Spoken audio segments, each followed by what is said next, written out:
Oui, alors on commence l'enregistrement. Bienvenue. Merci tout le monde. C'est super le fun de se jaser pour un moment avant de commencer. Je pense que tout le monde connaissait bien les consignes. Gardez vos mutes. Je pense que comme on est un groupe assez intime, on pourra se donner la permission vraiment juste de jaser à quelques moments.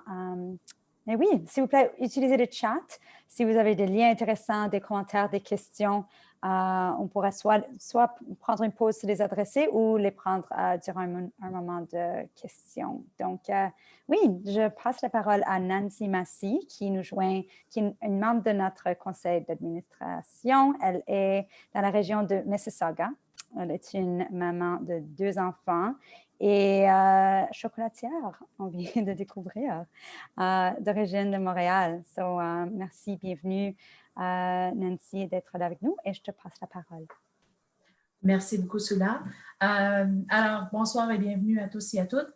Je vais présenter ce soir Marie-France Lefort et juste avant qu'elle commence sa présentation, je vais faire une reconnaissance du territoire. Marie-France, un instant, j'ai le mauvais écran ici. Alors, Marie-France Lefort se spécialise en animation de processus consultatifs et stratégiques, de même qu'en coaching individuel et d'équipe en appui au développement organisationnel. À titre de coach, Marie-France accompagne des personnes et des équipes qui vivent ou se préparent à une transition importante. En les aidant à cerner leur motivation, elles sont en mesure d'identifier les causes du stress et du sentiment d'aller nulle part en raison de demandes et de priorités conflictuelles. Ces clients peuvent ensuite clarifier leurs objectifs et poursuivre un cheminement gratifiant axé sur leur raison d'être. Marie-France se passionne aussi pour des méthodes d'animation qui facilitent le contact authentique et la collaboration entre personnes et groupes d'horizons différents. Pour ce qui est de la reconnaissance du territoire, nous reconnaissons que nos activités se déroulent sur des territoires autochtones traditionnels de l'Ontario. Nous souhaitons exprimer notre reconnaissance à la Terre-Mère et pour les ressources que nous utilisons, ainsi qu'à honorer les peuples des Premières Nations, Métis et Inuits, qui vivent sur le territoire depuis des temps immémoriaux. Je tiens personnellement à souligner que les terres sur lesquelles je suis ce soir font partie du territoire traditionnel des Wendat, des Haudenosaunee, des Métis, des Mississauga de la Première Nation Cree et des Anishinaabe dont je suis descendante. Alors, Marie-France, la parole est à toi. Merci. Merci beaucoup, Nancy, pour la présentation. Merci à Sula qui nous soutient dans nos activités ce soir aussi, puis qui a coordonné les invitations et pour Parents Partenaires. Merci à vous d'être là. Alors, ce soir, oui, ça prend tout un village pour organiser tout ça. Et puis, je suis particulièrement heureuse que vous soyez là pour parler de consultation.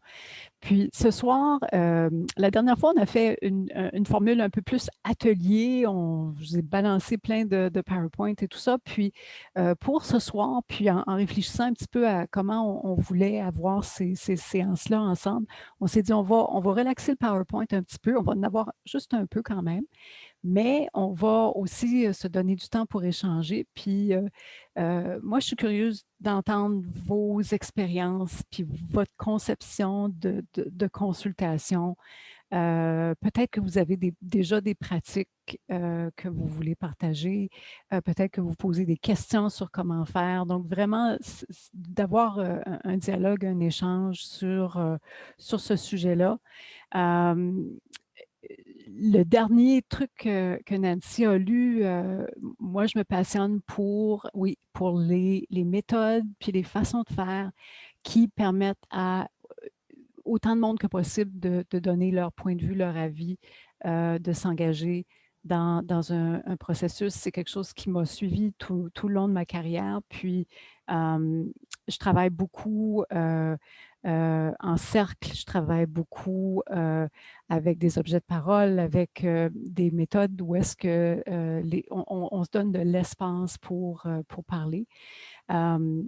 Puis, avec ça, ben, j'ai un un fond de fonctionnaire aussi qui ne me lâche pas beaucoup. Puis c'est sûr que j'aime ça quand c'est planifié, quand c'est organisé, quand on prend le temps de réfléchir à pourquoi on fait les choses, qu'est-ce qu'on veut vraiment savoir, c'est quoi les questions qu'on va poser.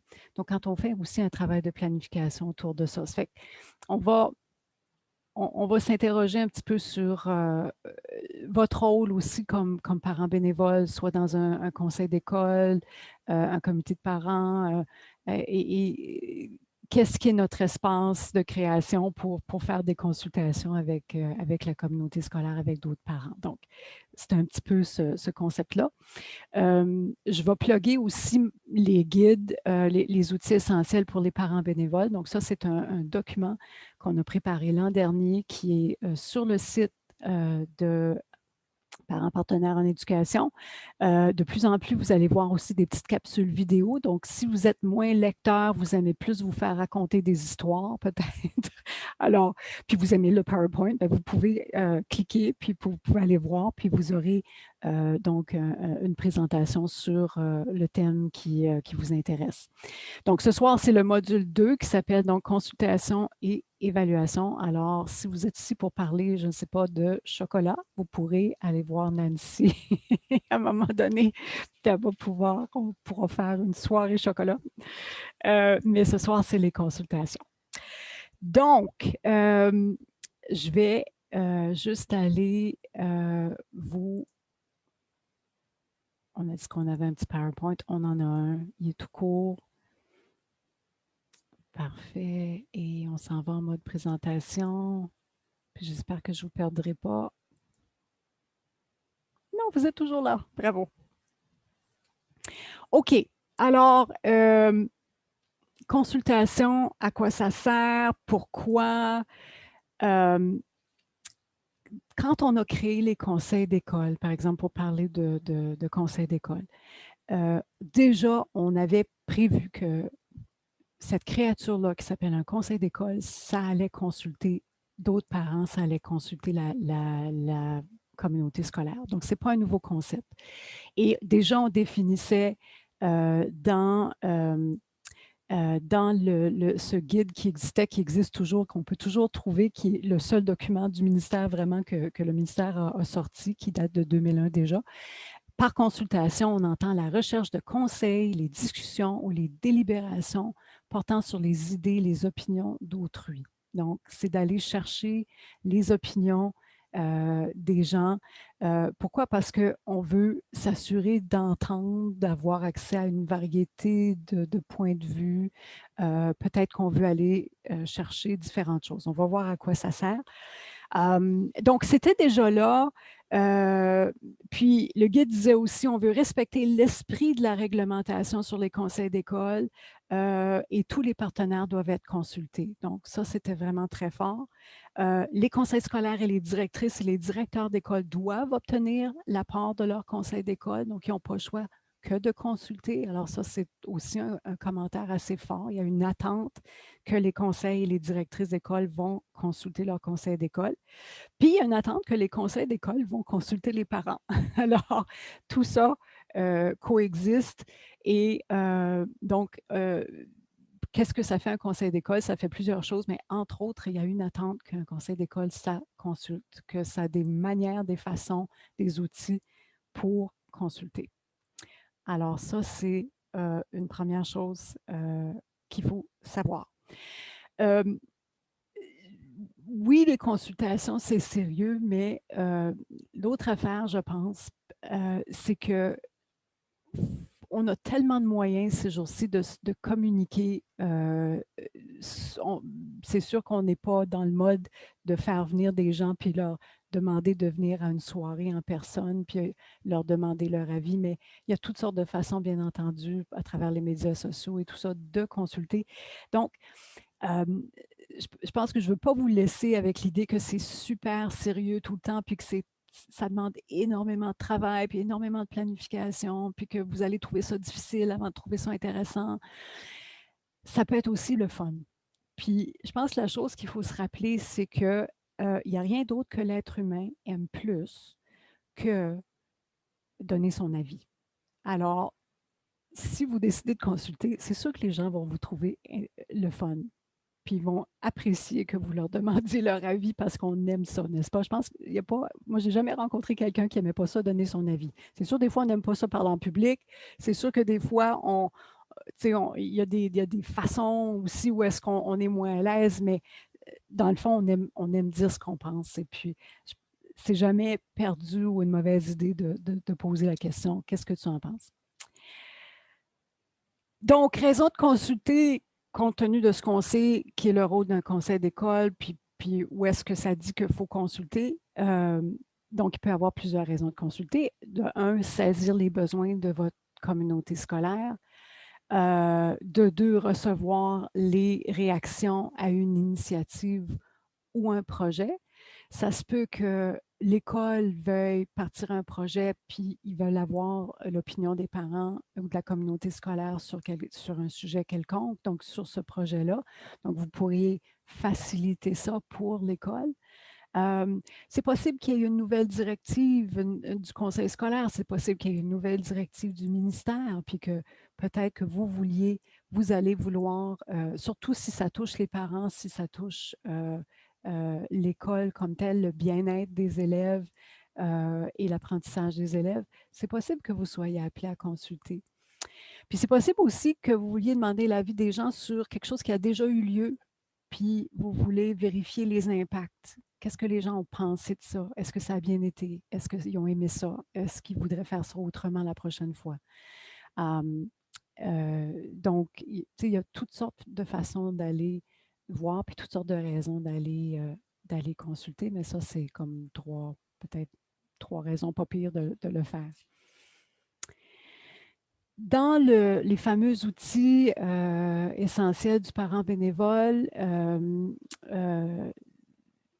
j'ai voulu vous donner donc un petit peu de théorie, bien sûr, un petit peu de raison de réfléchir à pourquoi on veut s'en aller consulter. Mais j'ai voulu aussi vous donner des outils pratiques. Donc, vous avez dans cette section-là du module 2 des outils pour planifier votre consultation, une liste de choses à faire, par exemple. Vous avez un modèle que vous allez retrouver dans plusieurs modules, un modèle de planification que vous pouvez vous servir à plusieurs sources pour planifier votre projet de planification, pour communiquer aussi avec les gens avec qui vous voulez consulter. Donc, c'est des outils pratiques que vous pouvez emprunter puis utiliser pour faire votre travail. Vous avez donc comment informer votre communauté.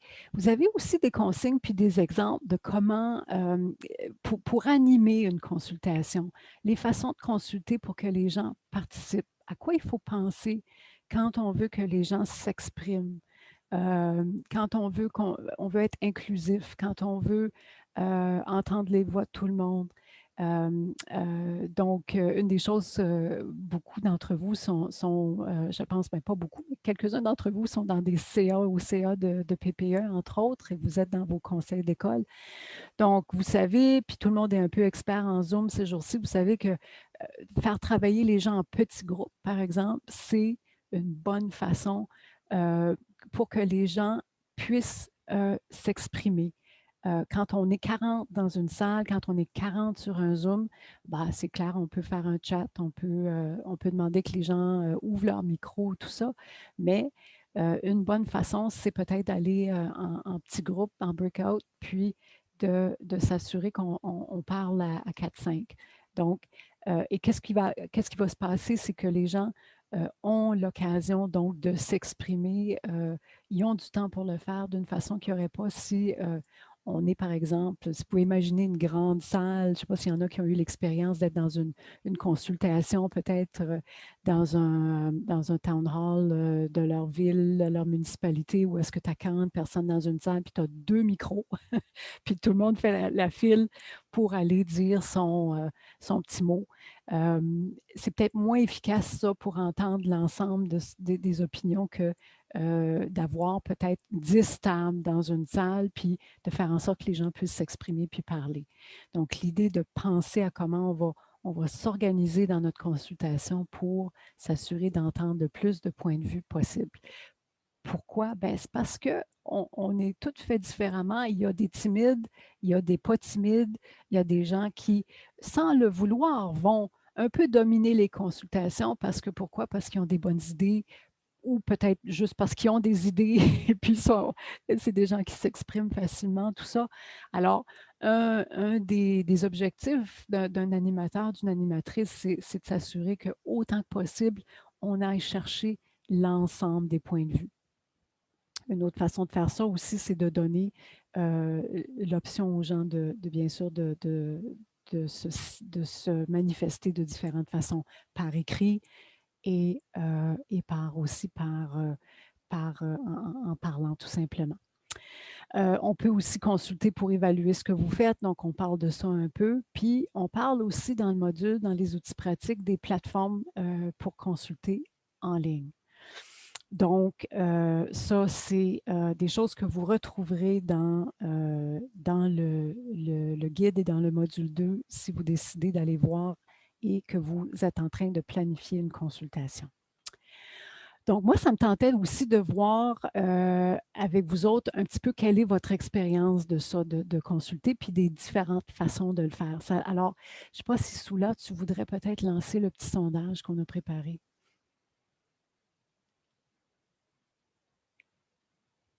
OK. Fait que là, on va vous demander de participer de cette façon-là. Donc, il y a une question. Quel type de consultation avez-vous déjà entrepris dans votre groupement, conseil d'école, comité de participation des parents ou autre? Et alors, c'est un choix multiple, donc vous pouvez choisir autant de réponses qui s'appliquent.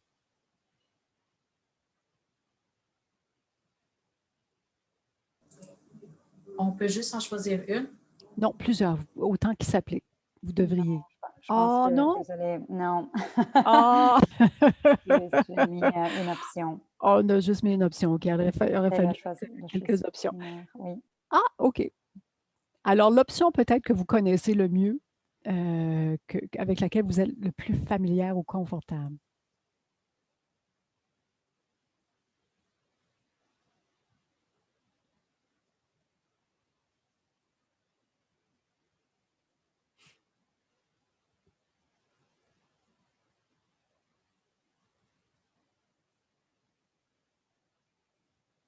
Jusqu'à présent, personne n'a voté. Alors, je ne sais pas si, est-ce que vous voyez? J'ai voté, donc il devrait être là. Oui, moi aussi, j'ai voté. Ah oui? Moi aussi? Oui. Ah oui, on a une bonne dizaine de personnes qui ont voté. Moi oui, aussi, tu vois? j'ai voté. Alors, Moi aussi. super. Moi aussi. OK, c'est moi qui ne le vois pas. Je ne sais pas pourquoi. Est-ce que toi, tu le vois, Marie-France? Moi, je le vois. OK, Oui. super. Bon, alors tu vois, on parlait de ça plus tôt, les particularités de Zoom. Il y a des fois qu'on voit des choses, des fois on ne les voit pas. OK. Alors, est-ce qu'on arrête et on voit les résultats? Est-ce que tu peux cliquer dessus? Je pense que je peux cliquer, oui. Juste au cas où que si ça n'a pas fonctionné pour moi. Oui. Ah, OK, on voit. Donc, le sondage papier, c'est comme passé date un peu. On ne s'en sert plus tellement. Mais sondage en ligne à 50%, consultation, invitation. Pour ceux qui ont répondu autre, quel genre de consultation vous avez fait? Peut-être juste ouvrir votre micro, puis... ou dans le chat.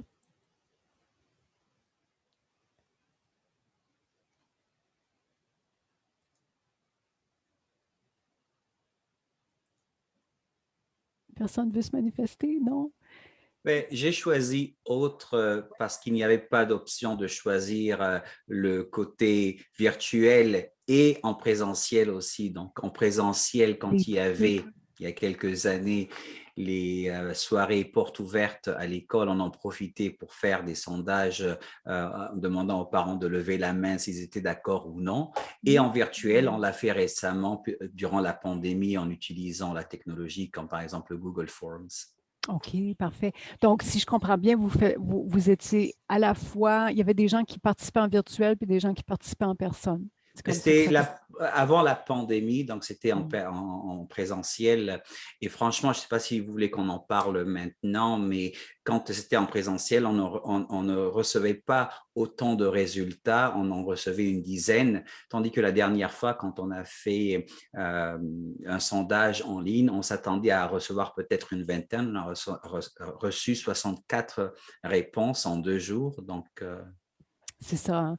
Formidable. Puis je pense qu'il y a une habitude, je crois vraiment, qui s'est créée avec les outils virtuels qui est vraiment le fun. Je pense que le fait que ça soit rapide, que de plus en plus de personnes soient familiers avec ça, il y a quelque chose là qui est intéressant puis qui vaut la peine d'être exploité vraiment. Ça m'intéresse aussi la notion, ce que tu amènes, Louis, dans le sens aussi où c'est pas simple les consultations en mode mixte. On en parle un petit peu dans le guide parce que tout le monde n'a pas la même capacité de se faire entendre. Alors, des fois, c'est à moins de. Puis il y a des gens pour animer ça très, très bien, mais c'est sûr que c'est peut-être pas la façon la plus simple et puis la plus inclusive de fonctionner. En même temps, bien, s'il y a des gens qui veulent vraiment participer, mais ils ne peuvent pas se déplacer, bien, le fait qu'on leur donne une option au moins d'être en ligne ou d'être au téléphone ou quoi que ce soit, bien, c'est déjà aussi faire une marque d'inclusivité. Alors, c'est à réfléchir, ça va demander plus de doigté dans l'animation, mais en même temps, c'est aussi intéressant pour ceux et celles qui ne peuvent pas toujours se déplacer. Marie-France, moi aussi, ce que je trouve, c'est… j'avais rempli aussi en ligne, même si je les ai toutes faites là, à différents moments dans ma vie. Une des choses aussi qu'il y a d'intéressant avec les sondages ou les consultations en virtuel, c'est même si ça a un sentiment d'anonymat et même quelque chose que j'ai remarqué souvent sur les médias sociaux, les gens sont beaucoup plus enclins à dire ce qu'ils pensent vraiment et à écrire leurs opinions, leurs idées, plutôt que de les dire devant n'importe qui. Donc, ils sont beaucoup plus courageux de donner une opinion ou des idées ou d'offrir des suggestions si c'est fait, comme je vais dire, anonyme, là, mais c'est pas vraiment anonyme, mais il n'y a pas de visage en avant d'eux dans le fond, pour juger qu'est-ce qu'ils disent ou qu'est-ce qu'ils écrivent. Oui, d'accord. Oui, ça, c'est un bon point. Puis dans certains cas, c'est ça que tu cherches, hein. Tu cherches vraiment que les gens soient aussi honnêtes que possible. Puis si on sent qu'il y a des sensibilités ou quoi que ce soit, c'est clair que ça vaut la peine d'y aller de cette façon-là. Est-ce qu'il y en a qui ont une autre opinion là-dessus ou juste pour donner un autre point de vue en termes de… Je vais peut-être juste faire un stop share parce que ça m'énerve de ne pas vous voir. Est-ce qu'il y en a qui ont une autre opinion là-dessus, donc qui ont peut-être fait l'expérience de consultation en personne, puis vous avez trouvé ça intéressant, puis vous voyez des avantages à le faire de cette façon-là?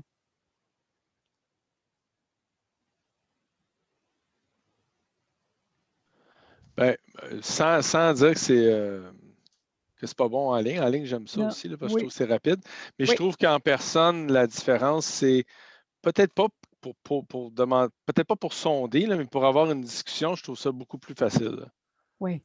Avoir une discussion, une vraie discussion, là, des échanges à plusieurs. À 2 personnes, c'est correct. Mais d'ailleurs, moi, je suis très peu habitué à faire ça en groupe. Dans mon travail, je fais ça 1 à 1 constamment. OK. Donc, quand j'arrive dans un groupe, en Zoom, etc., je suis tout le temps « This is weird ». Comme comment on fonctionne. Puis là, tout le monde sait comment on met le micro à off. Là, je commence à comprendre, là. Mais moi, je suis habitué au contraire. Je veux le plus possible interagir parce que je suis toujours dans du 1 à 1. Dans du 1 à 1, tu n'es pas là en silence à attendre, là. Non, c'est Okay? sûr. Mais c'est justement ce que là, je reviens à l'idée de consultation. Je trouve que c'est excellent en personne parce que tu peux vraiment avoir une discussion. Maintenant, il y en a qui peuvent peut-être moins participer, mais si tu as des gens qui sont prêts à vraiment participer, je trouve qu'il y a vraiment quelque chose de plus, là. Oui, oui. Bien d'accord avec toi. Puis juste une idée comme ça, là, tu sais. Des fois, on est au tout début d'un processus. On a juste des idées, puis on veut brasser des idées. Puis on veut voir qu'est-ce que les gens pensent parce qu'on n'a pas fait, on n'a pas de projet précis encore. On veut juste voir, je ne sais pas moi, on veut faire un jardin communautaire, on veut voir s'il y a un intérêt de la part des parents, puis on veut voir les idées, tout ça.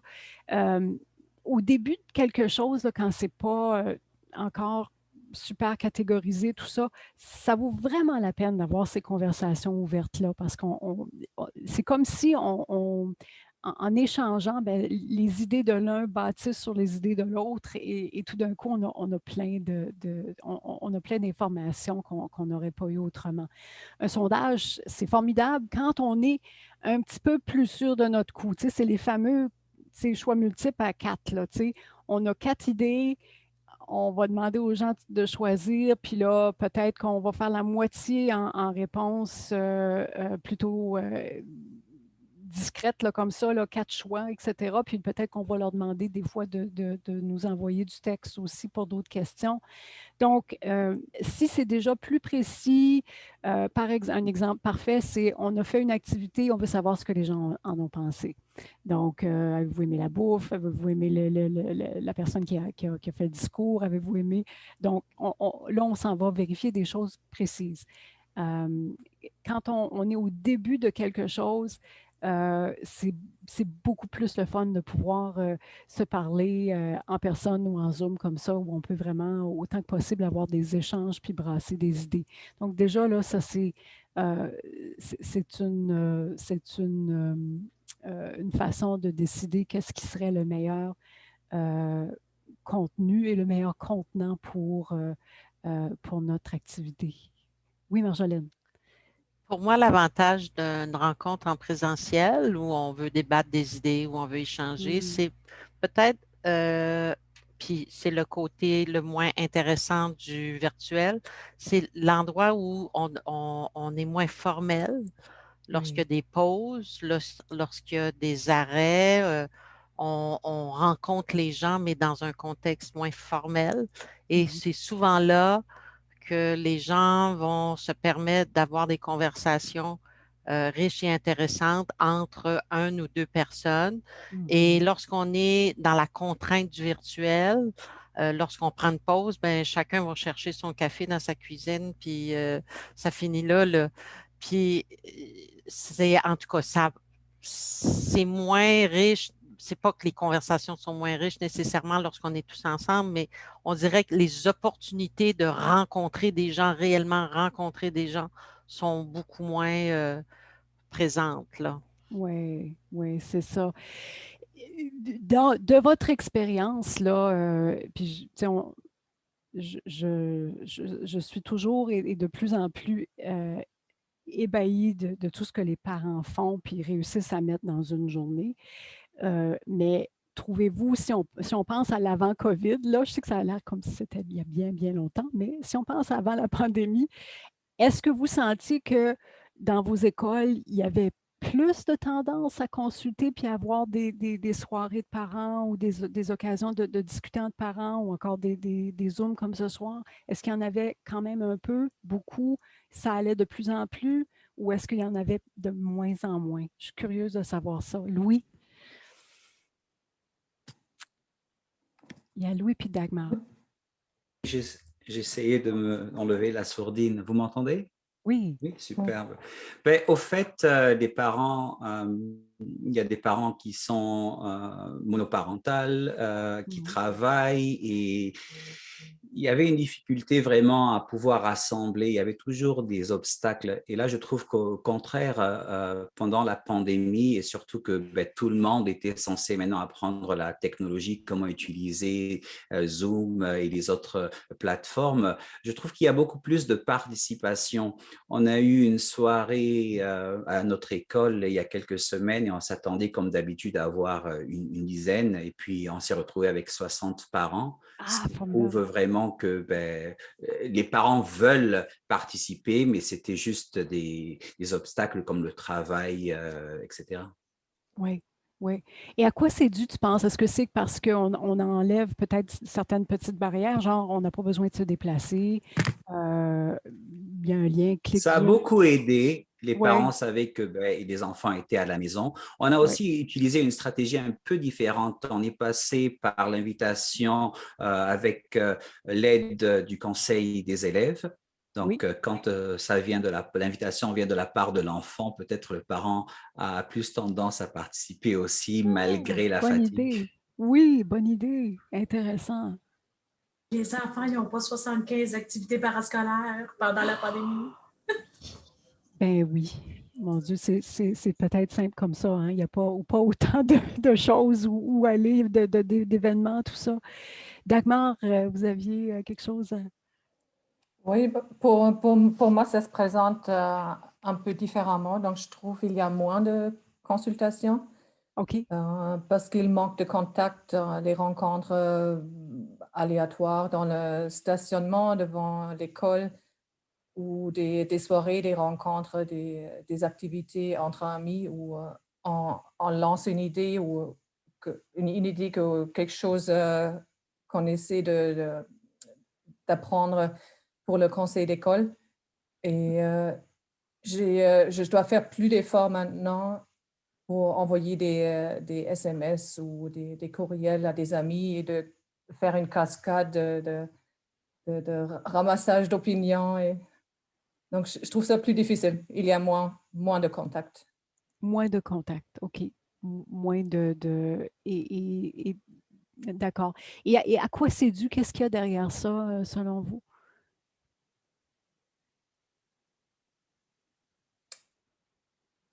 Difficile. C'est le manque de contact physique. Je pense que Oui. les parents aiment toujours se rencontrer euh, pour échanger, pour parler de l'école, des choses qui se passent ou qui ne se passent pas. Oui. Et on n'ose pas se plaindre, si je peux dire, de quelque chose si on n'est pas certaine que ça fonctionne mal. Donc, on se retient Mhm. avant d'accuser qui que ce soit. Et finalement, ça prend un effort plus formel pour demander l'opinion. Mhm. Mhm. D'accord. Donc, on n'a pas encore eu de soirée comme Louis, du décrit. Je n'ai pas encore vu ça chez OK. notre école. Dans votre école. OK. Donc, intéressant, on a comme deux phénomènes différents, là. Ben, on est dans une période anormale et c'est sûr que ça peut à la fois créer des opportunités et aussi ça peut créer des barrières. Puis tu sais, selon peut-être tu sais, les joueurs principaux qui sont en place, là, ceux qui sont peut-être les leaders d'habitude qui vont lancer ces CD-là ou quoi que ce soit, ils sont peut-être pris ailleurs et donc il y a toutes sortes de raisons pour lesquelles ça peut moins se passer. Mais quand on sent aussi, on le sent hein, quand les liens sociaux sont en train de s'effriter, puis comme on est un peu dans notre bulle, là, puis oh, c'est drôle, hein, on n'a pas parlé à telle personne depuis longtemps. Oh, il n'y a pas eu tel genre de rencontre depuis un bout de temps. On n'a pas trop eu l'occasion de parler de ci ou de ça. Alors, je pense qu'il y a quelque chose là, hein, qu'il faut probablement euh, euh, lancer, je pense lancer l'idée de qu'est-ce que ça serait si on essaie d'organiser une rencontre. Puis la beauté, je pense, du temps dans lequel on vit, c'est que dans le fond, on n'a peut-être pas besoin d'une si grosse excuse ou une si grosse raison de se regrouper. Euh, peut-être que c'est plutôt une rencontre ouverte pour échanger entre un groupe de parents, puis avec peut-être un ou deux sujets assez lousses, assez ouverts et puis ça crée une occasion. Alors, vous aurez peut-être déjà des pistes de qu'est-ce qui préoccupe les parents, à quoi ils pensent, qu'est-ce qu'ils aimeraient voir. Alors, il y a peut-être une opportunité là, de faire quelque chose sans que ça soit trop compliqué et qui donnerait de beaux résultats là, si vous avez le goût de vous lancer, surtout si vous sentez comme ça que les liens ne sont pas aussi forts là, qu'ils l'auraient peut-être été l'an dernier ou l'année d'avant ou quoi que ce soit. Est-ce qu'il y a d'autres idées là-dessus, d'autres commentaires, comme comment est-ce que vous, soit des bonnes pratiques ou des pratiques qui ont marché? Louis nous a parlé de quelque chose tantôt, donc dans la dernière année, des techniques ou des façons qui ont bien fonctionné pour vous. Louis, oui. C'est que la dernière fois, quand on a eu une soirée de discussion avec parents partenaires en éducation, il y a une maman qui a partagé avec nous qu'avant la pandémie, elle se sentait appuyée, il y avait ce regroupement de parents, d'enfants de la même classe. Et avec la pandémie, il y a eu tout un mélange. Elle s'est retrouvée avec des parents qu'elle ne connaît pas parce que le conseil scolaire a essayé de regrouper les enfants qui étaient en ligne dans une même classe. Et puis, ce qu'elle voulait vraiment, c'est qu'il y ait une plateforme de communication entre parents. Les parents se sont retrouvés à devoir enseigner davantage, donc de prendre le rôle de l'enseignant à la maison, et ils ont leur travail eux aussi. Vraiment, c'est un fardeau épuisant. Et il y a des nuits où elle pleurait, elle continue encore à pleurer d'après ce qu'elle a partagé avec nous. Mais ce besoin de communiquer avec d'autres parents, de sentir qu'on n'est pas les seuls dans ce bain est une nécessité. Donc, je voulais juste partager ce que la maman avait dit. Oui, je pense que ça correspond aussi à ce qu'on a entendu. Donc, écoutez, je regardais dans le chat et puis il y a Valérie qui nous dit « Je trouve les brainstorming en petits groupes, en personne, mieux pour mettre tout, pour donner une vue d'ensemble. » Donc, Valérie, je ne sais pas si je peux te mettre sur le spot un petit peu et te demander de réagir à ça. Donc, tu disais, pour toi, pour avoir vraiment le point de vue des gens, pour vraiment consulter des petits groupes en personne, c'est ce que tu préfères.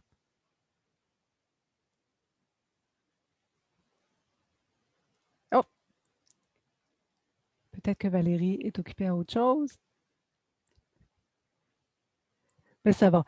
Et dans le fond, ça me permet aussi de vous demander si peut-être que ça serait un bon moment justement d'aller en petits groupes pour jaser de la question suivante.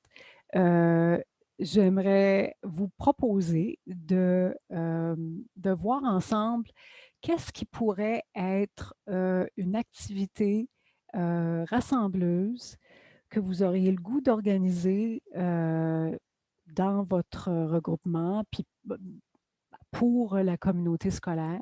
Donc, quelque chose qui vous permettrait soit de consulter sur un sujet précis, soit de faire un peu comme on disait, peut-être que c'est plus une question de tendre la perche à la communauté, puis de ramener ensemble des parents pour discuter de comment ils vivent justement la période actuelle et qu'est-ce qui peut-être de leurs besoins en ce moment, puis qu'est-ce qu'ils aimeraient avoir de leur conseil d'école. Alors, juste, on va vous envoyer peut-être pour une dizaine de minutes, juste pour explorer ça ensemble.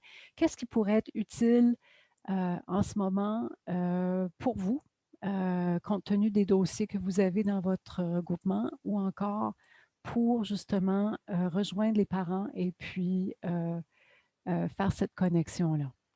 Ça vous le dit? Marie-France, juste oui. pour les participants qui sont plus Oui. visuels, un peu comme moi, est-ce Oui. que la question pourrait être affichée ou au moins écrite dans le chat? Oui. Comme ça, on pourrait s'en servir. Très Oui, bien. Alors, vous pouvez... Je pense que, je ne sais pas si vous avez accès au chat quand vous allez dans les groupes. Mais si oui, vous la mettez maintenant, on pourrait la copier et Parfait. juste pour que ça dirige nos discussions. Oui. Parfait. Alors, on va mettre ça là ici. Tu peux copier-coller, super. Et oui, alors je vais... Normalement, le chat reste là. OK, super. Et vous pouvez c'est ça, vous pouvez le retrouver ou y faire accès. Donc, quel est le projet de consultation que vous auriez le... Oups! Là, vous voyez à quel point je tape vite et bien. Que vous auriez le goût de lancer dans votre regroupement.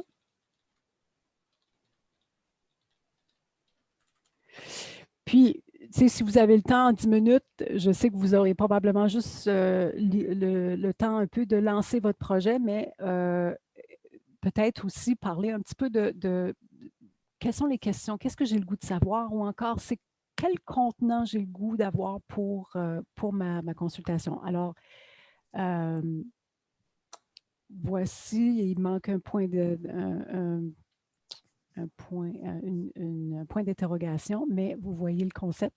Quel est le projet de consultation que vous auriez le goût de lancer dans votre regroupement? Pourquoi? Alors, c'est à peu près ça. Pas compliqué. D'accord? Alors, sous là... des groupes de 4, ça va? Des groupes de 4, je pense que oui, ça serait correct. OK. Alors, oui, on y va. Dans quelques minutes. Oui. On a combien de temps? À peu près 10 minutes. Je vais le mettre, vous envoyer un avis quand c'est le temps de revenir. Parfait. Merci.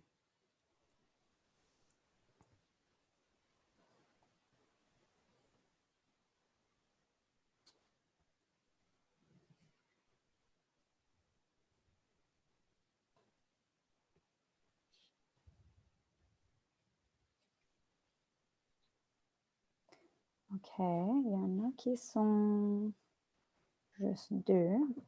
Ah oui, c'est ça. OK. Je pense que ça va.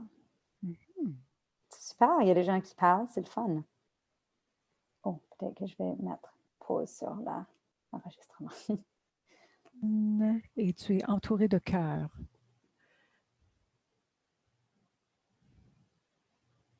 Ça marche? Okay. Oui, oui. Oui, c'est une déclaration de testament à la maison. J'ai des très jeunes enfants. Donc, c'est ça, on a un projet d'école, parce que moi, c'est ma première année dans le comité. Puis, on fait une phase 1 dans la cour d'école. Puis, c'était la responsabilité du comité de parents d'avoir fait un peu de rénovation. Puis, là, c'est la phase 2. Fait que là, ils voulaient qu'on crée un sous-groupe parmi les conseils de parents pour avoir l'opinion des professeurs, des élèves, de la direction du conseil, mais aussi de la communauté parce que c'est un terrain comme genre le terrain de soccer, puis d'autres aspects qui est partagé avec la communauté. Et puis d'entamer la phase 2 avec les idées pour faire des projets de rénovation. Fait que durant la phase 1, il y avait une experte qui était avec sa propre compagnie de landscape qui était capable de tout gérer ça puis de lancer le projet. Et là, ils ont dit, bon, on part la phase 2, les idées, puis tout, puis ben, on fait un sous-groupe. Fait que là, il n'y avait pas personne qui se donnait volontaire. Fait que je dis, ben, j'ai plein d'idées, j'ai des enfants à besoins spéciaux, j'ai été coach de soccer dans la communauté. Fait que je vais faire partie, ça va me faire plaisir, on a plein d'idées, plein d'affaires. Ouais. Fait que j'ai vu ma main, on est 4, mais ça restait là. On est supposé de soumettre tout ça, puis commencer pour la construction, puis aller chercher l'argent, puis les sous-contracteurs, tout ça, puis c'est comme, on fait quoi pour commencer? Pourquoi? Comment est-ce qu'on met les Par où on commence? OK, d'accord. Par où on commence? Par où on trouve qu'est-ce que les gens veulent? Comment qu'on fait? Tu sais, oui, on trouve un sous-contracteur si on sait ce qu'on veut faire, mais comme si tu ne sais pas qu'est-ce qu'on fait. Oui, c'est ça. Dans la phase 2, c'est quoi qui est important? Comme, qui dit quoi? Comment on va chercher les informations? Fait que c'est pour ça que je pensais que les consultations, c'était important parce qu'on ne sait pas comment commencer. Oui. Est-ce que vous avez quelque chose à photographier? Parce que c'est une cour, hein? Ça fait qu'il y a quelque chose. Est-ce qu'il y a un lieu physique qu'on peut représenter par une photo, par exemple? Comme moi, j'ai? Que toi, tu as ou que quelqu'un peut prendre, si c'est la cour. Je suis certaine que la direction aurait comme des photos du conseil des parents du projet final, so far, comme de la fin de la phase 1. Je suis certaine qu'ils ont des photos de ça. Oui, oui. Puis est-ce que votre film de paysager, est-ce qu'ils ont déjà un concept ou est-ce qu'ils veulent des idées pour le concept? C'était une des mères qui avait sa propre compagnie, mais elle n'est plus sur conseil cette année. D'accord. Donc, c'est pour ça qu'on se retrouve un peu, je pense, difficilement. Mais je suis certaine qu'il y aurait des photos de la phase finale du stage 1 fait. Oui. Parce que je pense, pour quelque chose comme ça, à mon avis, vous avez besoin, je pense, de passer un petit moment comme comité à réfléchir à qu'est-ce qu'on veut savoir. C'est quoi les questions qu'on veut poser. Puis c'est sûr qu'on ne veut pas en poser 12, mais si j'étais à votre place, c'est quoi les 3, 4 questions qu'on veut poser aux gens pour avoir de l'information. Alors, puis une autre chose aussi quand on s'en va consulter comme ça, c'est donner un petit peu de contexte. Peut-être que c'est 1 ou 2 paragraphes de texte pour dire « il s'est passé telle chose », voici, on doit s'en aller, on doit récolter des sous, on a le OK pour faire des changements à la cour. Et qu'est-ce qui serait, selon vous, la meilleure façon de faire la chose? Oups. Sorry, excuse. Oui, si vous pouvez vous mettre en sourdine, ça serait super. C'est donc un petit contexte, puis aussi quelques questions, donc, puis bien réfléchir à qu'est-ce qu'on veut savoir. Tu as mentionné les parents, tu as mentionné les élèves, tu as mentionné quelques groupes tout à l'heure. Est-ce qu'on pense qu'il y aura peut-être un input différent de ces différents groupes-là, ou est-ce qu'on pourrait les regrouper ensemble? Ça, c'est peut-être une question que vous voulez vous poser aussi. Puis là, de regarder, c'est sûr qu'il y a des sondages, tout ça, mais peut-être si vous avez une page Facebook, par exemple, vous pouvez mettre des photos, vous pouvez poser votre question, vous pouvez demander aux gens de réagir.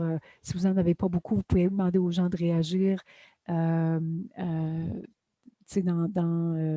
sur la page Facebook, etc. Donc, ça pourrait être une façon de faire ça.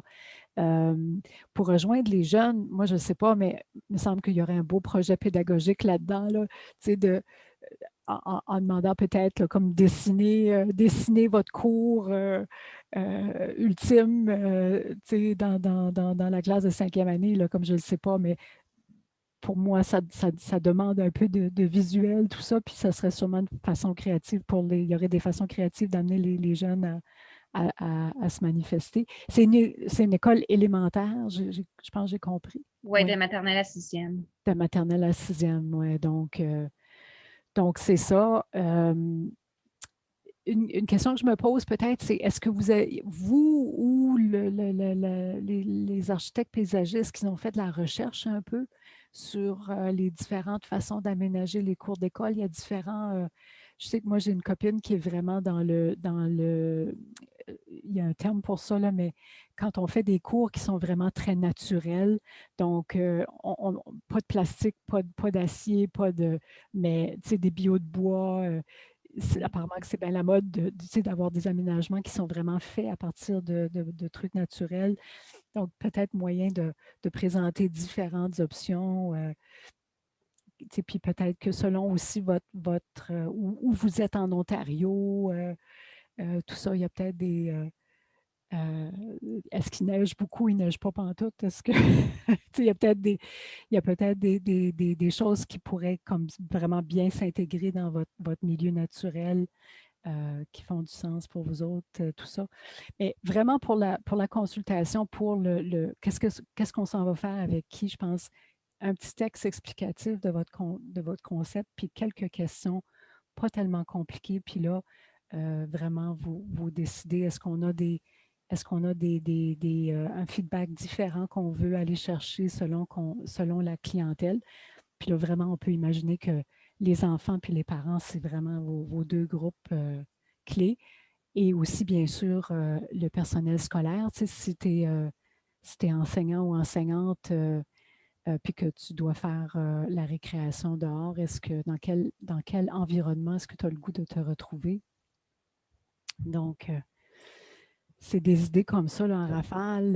Je ne sais pas s'il y a d'autres idées dans le groupe aussi, ou dans le groupe avec qui tu étais, Valérie. Juste une chose, je faisais partie d'un conseil d'école élémentaire. Peut-être que la direction d'école pourrait vérifier avec d'autres directions d'école, parce que je sais qu'il y en a plusieurs, justement, dans les dernières années, qui ont fait des réflexions de leur cours d'école. Je sais que dans notre cas, nous, on a demandé l'aide de l'école secondaire pour faire des bancs d'amitié. Ils ont fait 3 bancs d'amitié. Ces 3 bancs d'amitié-là ont été décorés c'est un concours qui a été fait avec les élèves pour choisir les dessins pour chaque banc. Donc, il y a des façons d'engager plein de gens, mais peut-être que les directions d'école pourraient vérifier avec d'autres directions, c'est quoi comment eux autres qui ont fait ça, puis peut-être ça peut être une base d'idées. Donc, les bancs, comme l'autre école secondaire, c'est les élèves qui ont construit ou c'est eux autres qui ont fait le design? C'est les élèves du groupe de technologie de l'école secondaire qui ont fait les 3 bancs pour l'école élémentaire. Super. Est-ce que tout le monde est familier avec ce que c'est les bancs d'amitié? Oui. Non? Peut-être expliquer pour ceux qui... Rapidement, un banc d'amitié, c'est un banc où les petits amis qui n'ont pas nécessairement un grand groupe d'amis ou qu'ils sont nouvellement arrivés ou que peut-être leur meilleur ami n'est pas là cette journée-là, ou ils se sentent seuls ou ils voudraient engager avec d'autres jeunes. Alors, ils vont s'asseoir sur le banc. Et ce banc-là, moi, je m'excuse, et ce banc-là, de la manière que ça fonctionne, c'est que si un autre jeune voit quelqu'un assis sur le banc, il peut s'asseoir à côté ou demander à cet ami de venir avec eux pour jouer. Donc, on appelle ça un banc d'amitié. C'est quelqu'un qui s'assoit, quelqu'un qui est là. C'est une façon de regrouper des gens, de dire « j'aimerais ça avoir un ami, j'aimerais ça faire quelque chose, j'aimerais ça participer, je suis gênée, je ne sais pas comment. » Puis les jeunes savent s'il y a quelqu'un là, il ne reste pas là longtemps, puis il est tout de suite inclus. Merci pour ça, Nancy. Moi, j'ai découvert les bancs d'amitié il y a une couple d'années que ça, j'étais à l'Université Wilfrid Laurier pour une conférence, puis il y avait un banc d'amitié. Et puis, j'ai posé la question à une des personnes qui était là, qui travaille à l'université, puis s'il y avait vraiment des jeunes qui s'en servaient. Puis elle a dit, oui, elle a dit depuis 6 mois, elle a dit, il y a vraiment beaucoup de gens qui s'en servent. Puis j'ai dit, combien ça fait tant que vous l'avez, les bancs d'amitié? Elle a dit, ça fait plusieurs années. Elle a dit, peut-être 4 ans, 4-5 ans. Pourquoi est-ce que les gens ne s'en servaient pas? Elle a dit, il y avait une grosse poubelle à côté, puis ça puait. Ils ont découvert, ils ont fait du sondage, puis ils ont demandé aux gens, pourquoi, qu'est-ce qui arrive avec le banc de l'amitié? Bien, ça sent mauvais, on ne s'en sert pas.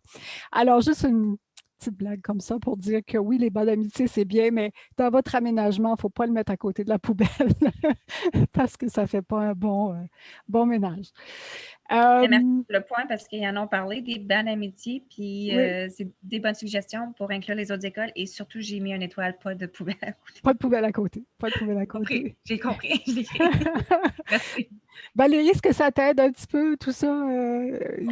Oui, j'ai pris énormément de notes. J'ai pris énormément de notes comme photos, puis tout ça, puis tous les points que tu as écrits. Ça devrait déjà être un bon début de comment partir notre première réunion. Puis aussi, je n'avais pas pensé de le mettre sur la page Facebook de l'école. Surtout pour les nouveaux parents qui ne savent pas trop aussi, de mettre dans le jardin qui rentre. Et aussi le concours à travers les autres élèves, parce que le comité et la direction comme les enfants, mais moi, je pense que les enfants, c'est eux qui vont jouer avec, c'est eux qui devraient un peu majoritairement décider. Mais tu ne veux pas donner le monopole à un enfant non plus.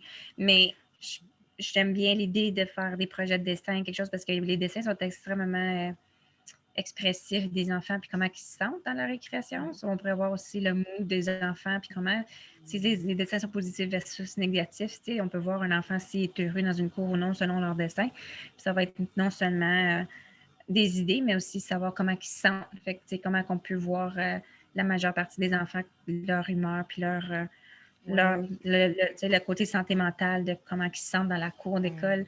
Si c'est positif ou négatif, puis de là, si c'est majoritairement négatif, on a définitivement un bon travail à faire. Comment mettre ce temps de récréation beaucoup plus positif pour eux. Oui, bonne idée, ça. Ben oui, c'est une belle occasion de consulter sur un paquet d'affaires puis d'avoir des informations. Super. Super. D'autres idées, soit là-dessus ou encore d'autres éléments de conversation que vous avez eus ensemble? Vraiment, il y a une question dans le chat. Il y a quelqu'un qui demande si le banc d'amitié, ça peut être virtuel. Oh! C'est une très bonne question. Hein? Wow! Un banc d'amitié virtuel. Comment ça fonctionnerait?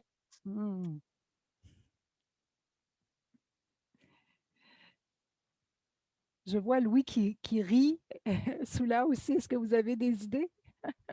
À quoi ça ressemble? Oui, créatif, c'est tout. Oui, il faut être créatif. Puis, ben, en Zoom, on a l'occasion aussi tu sais, on peut montrer des images, on peut aussi faire des dessins sur le tableau blanc. Donc, vous avez juste, on va le créer. Si ça n'existe pas, il faut le créer, le banc d'amitié virtuel. Mais je crois que nos enfants vraiment l'ont fait, même avant que nous, on en parle. Il y en a. Il y a des enfants vraiment qui ont démontré de la résilience. Il y en a d'autres qui pensent à perdre leur vie. Mais ceux qui ont vraiment pu s'en sortir, comme mon fils, et heureusement, et Dieu merci, non seulement il est en contact avec ses amis ici, mais aussi avec ses cousins en Allemagne, à Beyrouth, au Liban. Mais l'autre fois, je lisais un article, c'était en Belgique, si je ne me trompe pas, là où il n'y a plus assez de psychiatres et d'experts en santé mentale pour pouvoir aider nos jeunes. C'est alarmant. Donc, là, c'est vrai que je rigolais un peu avec le banc virtuel, le banc d'amitié virtuel, mais c'est vraiment un besoin pendant ces jours. Oui, ah oui, tout à fait, tout à fait. Donc, oui, comment faire pour... Ben, ça rejoint ce que tu mentionnais aussi, Dagmar, plus tôt, tu sais, c'est la notion de comment on saisit. Est-ce qu'on a une intuition aussi que les gens ont besoin de se regrouper, ont besoin d'un ami, besoin d'un banc d'amitié ou d'une façon de se regrouper qui n'est peut-être pas là. Et écoutez, moi, je ne sais pas pour vous, là, mais moi, je passe ma journée en Zoom. Alors, le soir, là, est-ce que j'ai le goût d'appeler une amie ou de faire un Zoom collectif? Là, au mois d'avril, j'en ai fait des tonnes, mais là, ça me tente moins. Ça ne me tente pas tant que ça. Donc, c'est sûr que je pense que c'est vraiment une invitation à être à l'affût de où est-ce on avait déjà des conversations plus régulières, où est-ce qu'on en a moins, puis est-ce que c'est le temps de lancer une invitation? Ne serait-ce que pour se demander comment ça va, puis est-ce que vous avez des besoins qui ne sont pas répondus là, en ce moment-là? Qu'est-ce qu'on aurait besoin de faire et tout ça? Puis dans le fond, des fois, ça, c'est un peu, des fois, ça peut être bon d'avoir une bonne excuse aussi pour se rencontrer. Puis l'idée de la consultation aussi, le fait de faire une consultation, ça va peut-être justement être cette occasion-là pour les gens de se regrouper et de faire des liens là, qui vont être le fun, puis utile, puis intéressant là, en plein milieu d'hiver.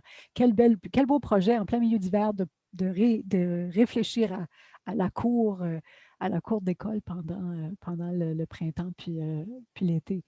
Je pense que c'est une bonne initiative.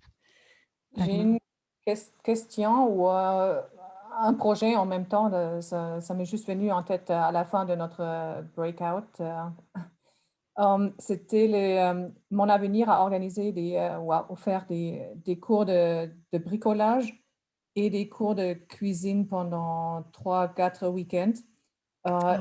Pas du tout au courant. En fait, on avait un conseil d'école et je me suis proposée moi-même pour organiser un cours de cuisine et j'ai eu comme une intuition à la fin de la réunion. Je me suis dit, bon, regarde un peu ce qui se passe au niveau du conseil. Et tout d'un coup, j'ai vu que justement des cours de cuisine étaient proposés. Donc, on l'avait pas du tout communiqué, on n'a pas consulté avec les parents, surtout pas à notre école. Mais Nancy, est-ce que par hasard, vous savez combien d'enfants ont participé? Est-ce que c'était très populaire? Mais je pense qu'on a manqué un peu le bateau parce qu'on n'a pas consulté, on n'a pas fait de la publicité. Oui. Puis ça fait partie de mon projet à moi. Je suis tellement contente que tu en parles. J'ai 62 écoles dans mon conseil. Puis présentement, mon défi à moi, c'est de rejoindre les parents, dépasser les directions d'école. L'information sera en direction d'école et arrête là.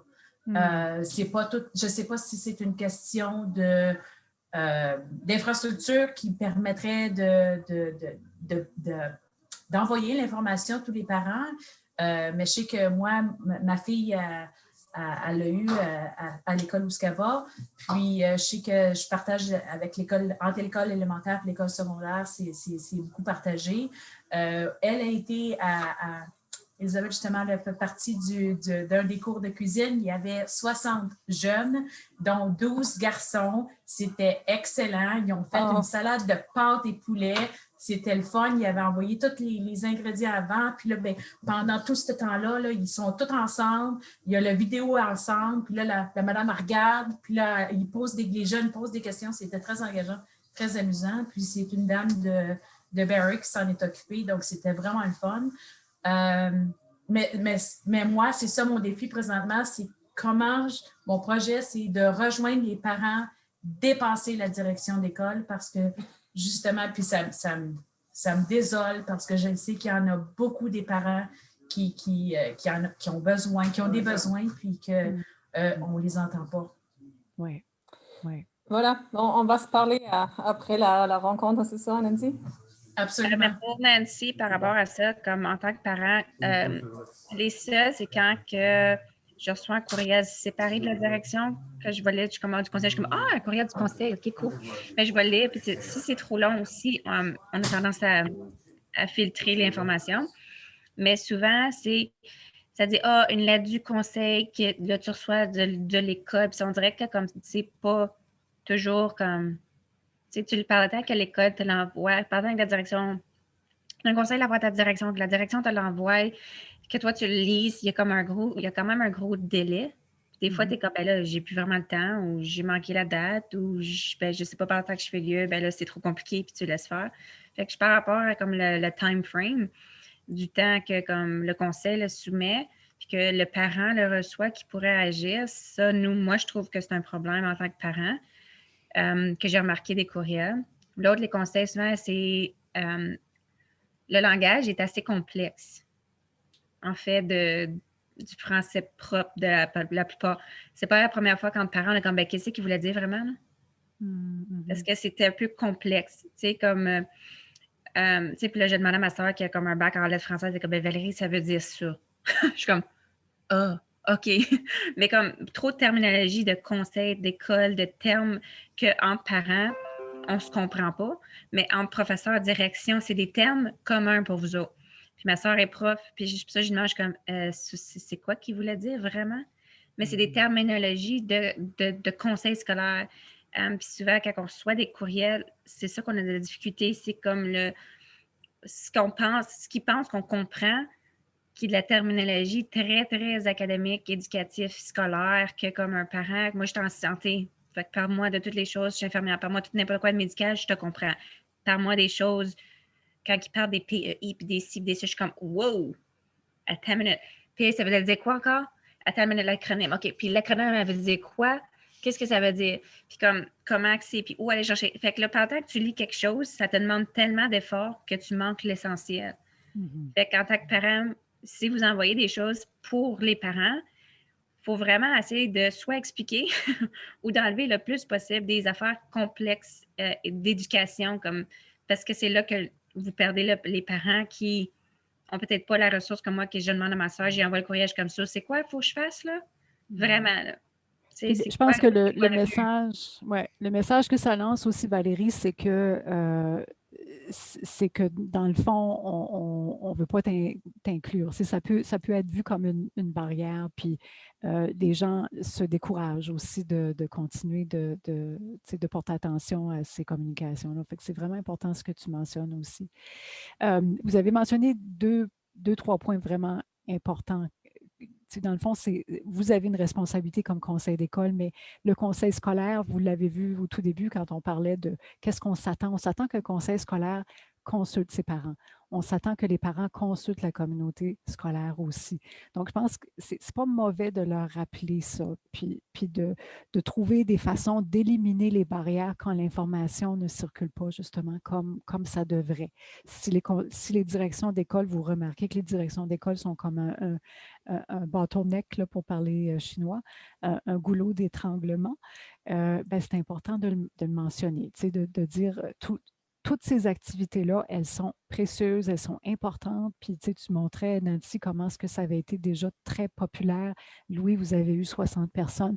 Donc, les gens ont peut-être soif de participer à des choses si on leur donne la chance.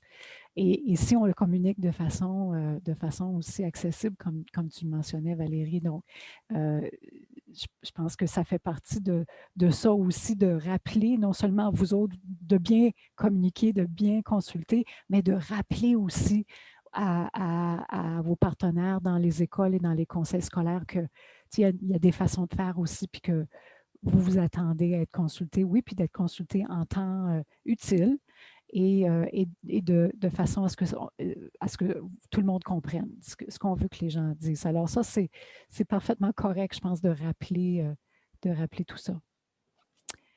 Si je peux proposer, c'est le timing, le choix du moment qu'on envoie un message est super important parce que j'ai l'impression depuis un an, on reçoit plus de courriels de l'école et du conseil.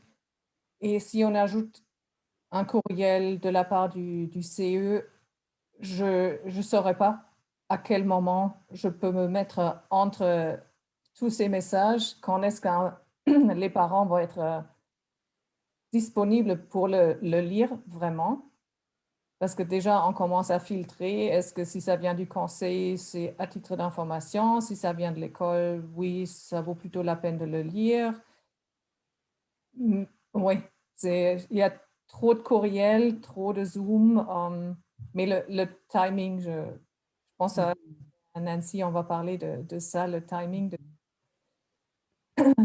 Oui, comment communiquer, quand communiquer et comment faire le tri dans tout ce que vous recevez aussi. Hein? Oui, effectivement. J'en profite pour faire une petite plug. Nathalie Lachance est là, puis on a 4 modules, comme vous le savez, dans les outils bénévoles, mais on est en train d'en écrire 2 autres. Et le 5e, ça va être justement sur les communications efficaces. Fait que parmi les choses que vous avez soulevées ce soir, là, on prend des notes parce qu'on va vouloir discuter de ça. Puis, ouais. Donc, ce qui me fait dire, et on a quelques minutes avant 8 heures, puis on veut quand même vous laisser aller à l'heure. Vous pouvez aussi vous servir des outils des parents bénévoles, justement, peut-être pour quand vous avez des points à faire auprès de vos partenaires. Tu sais, peut-être de proposer ça. As-tu lu ça? Est-ce que ça pourrait être une façon de faire? Il y a des choses. Vous avez donc des outils en main, vous avez on veut que ça soit pratique non seulement pour que vous puissiez vous faire des choses, mais que vous puissiez aussi demander des choses. Par exemple, dans le prochain module, on va parler de comment structurer des réunions, qui fait quoi dans un conseil d'école ou un comité de parents, par exemple, comment assurer ses suivis. Bien, tout ça aussi, ça demande aussi un certain soutien de l'école, de la direction, des gens qui sont là. Alors, on va parler de ça aussi, comment aller chercher l'aide puis le soutien dont on a besoin, surtout si on sent qu'on est parfois un petit peu oublié. Donc, c'est important ce que vous soulevez ce soir, je trouve, parce que c'est ça, ça va dans les 2 sens, tout ça. Je voulais juste vous faire quelques petits messages. Je retrouve ma PowerPoint, si vous me permettez.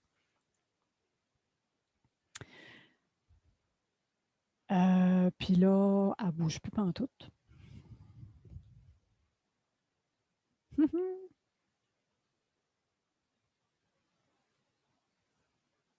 Bon.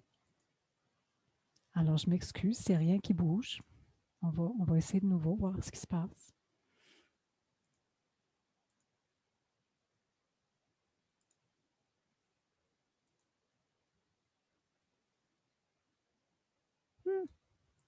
Non, si ça ne fonctionne pas, moi, je peux présenter aussi. Ah, tiens, voilà. Est-ce que vous voyez qu'est-ce que ça vous inspire? Oui, OK.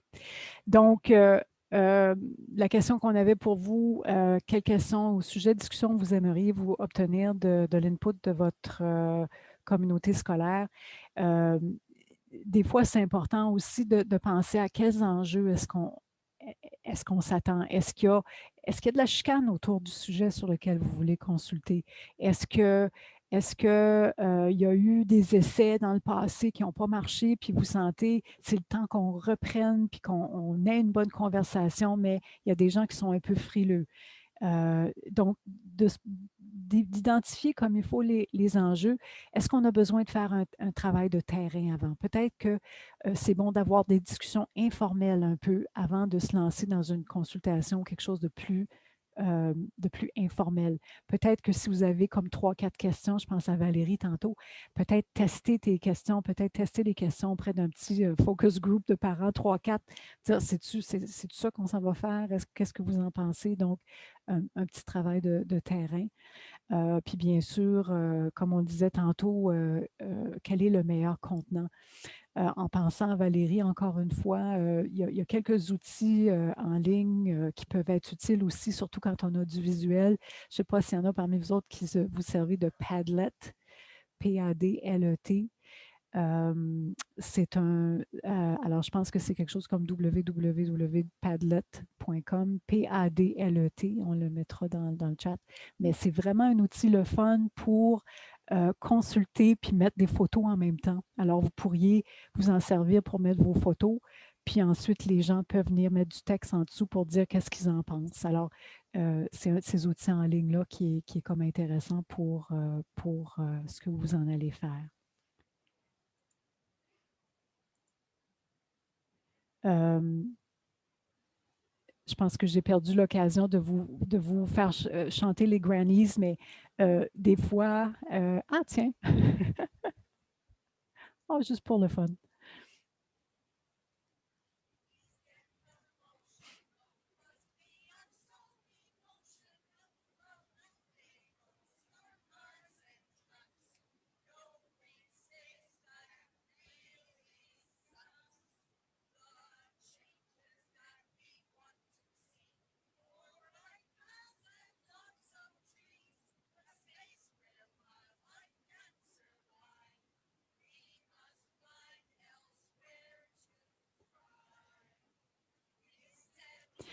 Alors, je ne vous ai pas vous lancer toute la chanson, puis c'était long. Apparemment qu'il y en avait plusieurs couplets de ça.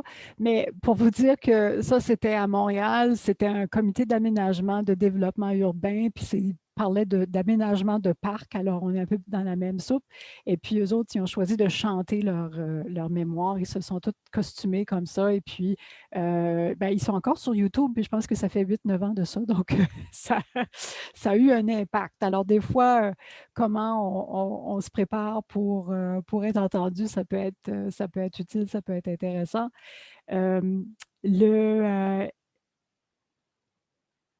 Ça me donne aussi l'occasion, juste en terminant, de vous parler de...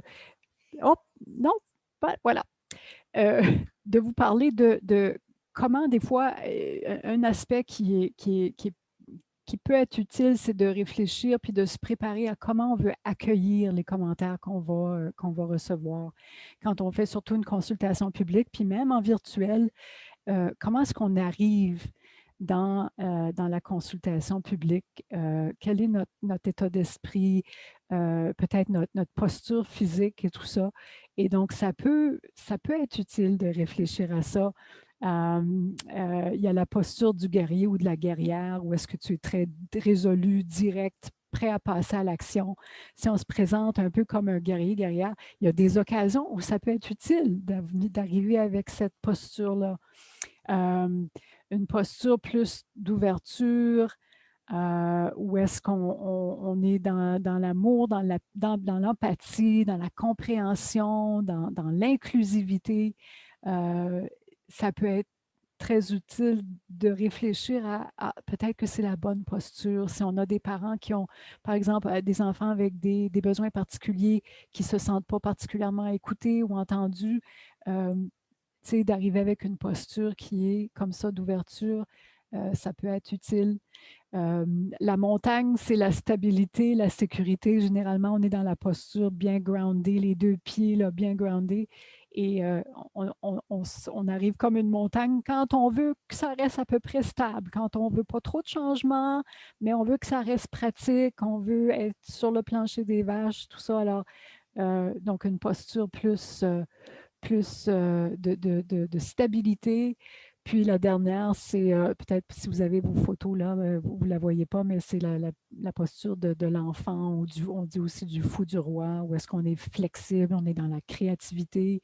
Si vous faites un brassage d'idées avec les gens, ça peut être une bonne posture aussi. Vous pouvez mettre de la musique, vous pouvez, tu sais, quel contenant qu'on peut faire, qu'on peut mettre de l'avant pour justement avoir de la créativité, pour que les gens se sentent engagés, flexibles.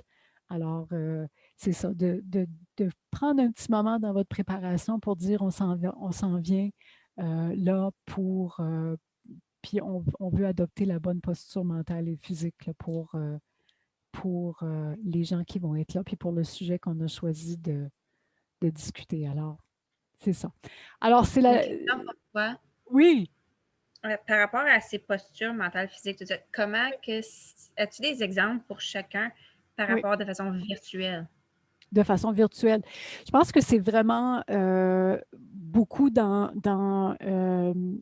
l'état d'esprit dans lequel on se met. Puis un peu l'atmosphère qu'on crée aussi. Quand vous êtes dans une réunion où on est en train d'établir un plan d'action, il faut aller de l'avant, il faut bouger. On a été un petit peu dans les discussions, mais là, c'est vraiment le temps de passer à l'action, il faut y aller. Alors, si les gens sont comme un petit peu évachés dans leur chaise, si vous êtes distrait ou quoi que ce soit, bien, ça risque ça va paraître. Donc, ça peut être utile de réfléchir à ça. Donc, je suis dans une posture le focus est par en avant. Je suis prête à l'action. Je peux peut-être être penchée un petit peu plus vers l'écran parce que je vais m'assurer d'avoir l'air comme si j'écoutais très attentivement. Vous pouvez mettre un petit peu de musique aussi, peppy quand ça peut-être pas une marche militaire, là, mais quelque chose qui va démontrer qu'on est dans une rencontre où on veut passer à l'action. Si on est plus dans l'écoute, comme tantôt on disait, on va être dans l'ouverture, dans l'écoute, on n'a pas d'idée préconçue de ce qui s'en vient, mais on veut juste que les gens se sentent écoutés, accueillis, bien.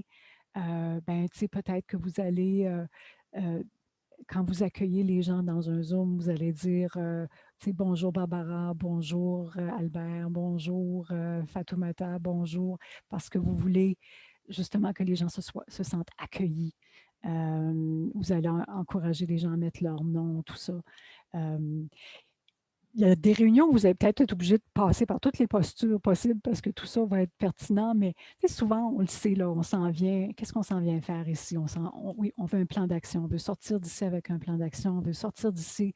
Les gens, on veut sentir que les gens sentent qu'ils vont être écoutés.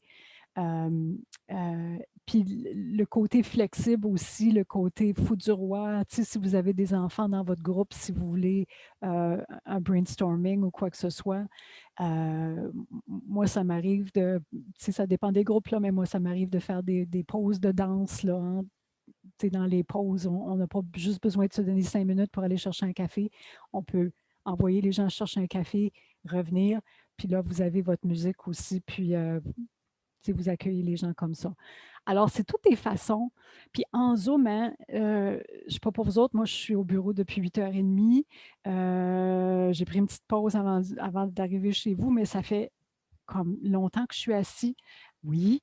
Alors, c'est ça, donc, on sait que tout le monde va être dans la même situation que nous autres. On a été trop assis toute la journée, etc. Donc, surtout si vous voulez que les idées coulent, vous voulez qu'il y ait du brainstorming, créez votre contenant de Zoom pour que ça fasse comme ça. Puis, si vous avez besoin d'idées, je sais que Soula, elle a un bon playlist. Elle pourra vous donner des bonnes suggestions.